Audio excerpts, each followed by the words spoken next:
AITA for refusing to be my friend's alibi so he can cheat on his GF? I, 21M, have known my friend Matt, 21M, since we started college. We're in the same program and have been roommates since day one. Overall, I'd say Matt is a great guy, however, he has a terrible tendency to cheat. Throughout college, I think Matt had 5 to 7 different girlfriends, and each of those relationships ended because he would cheat. Back in January, he started dating his current girlfriend, Jen 21F, and has been with her far longer than any of the previous relationships. From my interactions with Jen, I know she's a wonderful person. She's very polite, beautiful, and clearly devoted to Matt. For the past few weeks, Matt has also developed a close relationship with his anatomy lab partner, Cindy 21F. It's become pretty clear to me and my other housemates, Kyle 21M, Robert 22M, Omar 20M, that there is some romantic relationship between them. We've even all met Cindy as she came by our house a few times. Long story short, Matt has told me and the other guys that things between him and Cindy are moving fairly quickly and that Jen is completely in the dark about this. He told us that, for the foreseeable future, he'll be spending a few nights hanging out at Cindy's place. Here's the issue, Jen and her roommates don't live that far from us, about a 7-minute walk. So there's a good chance she'll come by looking for him, according to Matt. Therefore, he wants us all to make excuses for his absences and potentially reassure Jen that he isn't up to anything bad. Kyle and Robert are fully on board with this, as they consider it the bro code. Omar is fully against this, and while he has not said he'd tell Jen, he has refused to lie for Matt and has been urging him to end things with Cindy. I would say I'm more neutral. I don't think what Matt's doing is appropriate, but I don't think it's my place to tell Matt how to manage his relationships. I told him that while I wouldn't seek Jen out and tell her what's going on, I wouldn't lie to her either about where he is and instead say, I don't know.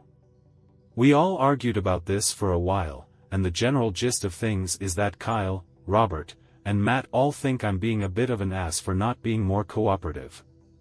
Aside from this, I don't think there is really much I can do. Moving to somewhere else is both economically and logistically unfeasible, so I think trying to avoid stirring the pot is my best bet. AITA? Update, AITA for refusing to be my friend's alibi so he can cheat on his GF? I'll start this update by saying Jen found out last night. Like Matt predicted, she came over to our house Tuesday evening. I saw her pretty quickly since I was also coming back from buying some food. She asked me if I knew where Matt was, and I said I didn't know, because I genuinely didn't know at the time. She mentioned how he wasn't responding to her texts and that she was worried about him, and I felt pretty bad hearing that. Kyle, who were inside, came out at this point and said that Matt was in his anatomy lab and then reassured her that he'd contact her once he was finished. She didn't seem entirely satisfied with that answer but thanked us anyway and left. Once she was gone, Kyle told me that Matt was actually on a date with Cindy.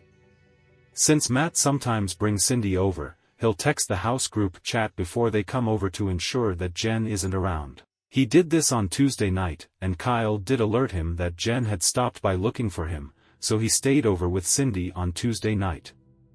Wednesday evening, only Omar and I are home. Kyle was with his own GF, and Robert had an exam. Around 7 p.m., we got a text on the group chat from Matt saying he plans on bringing Cindy over around 8:30, and he asked if Jen came by. I told him that I hadn't seen her, and things went on as usual.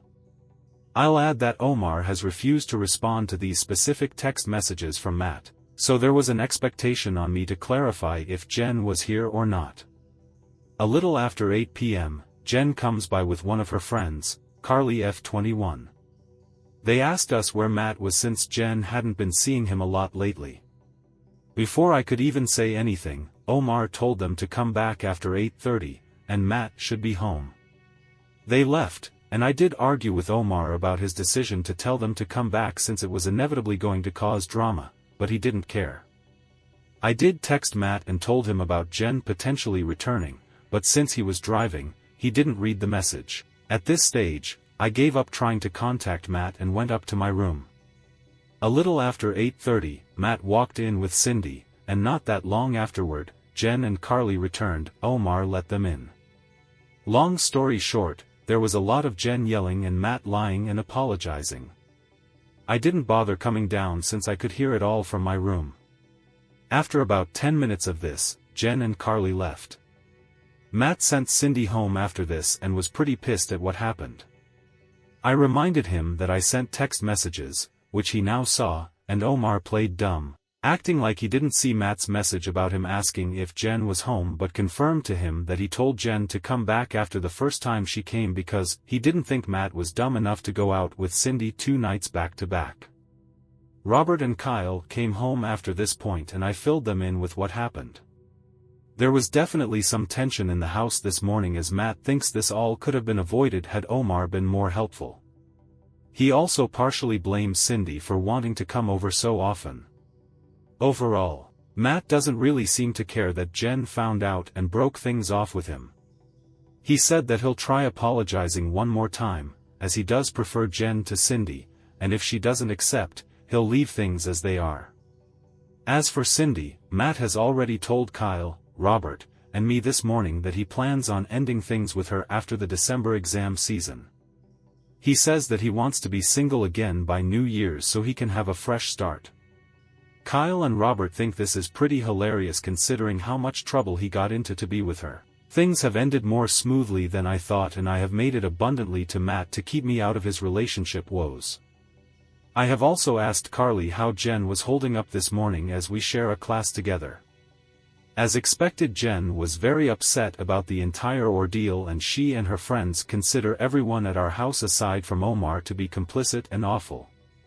Quick update, Kyle texted the group chat, his GF knows and she isn't happy.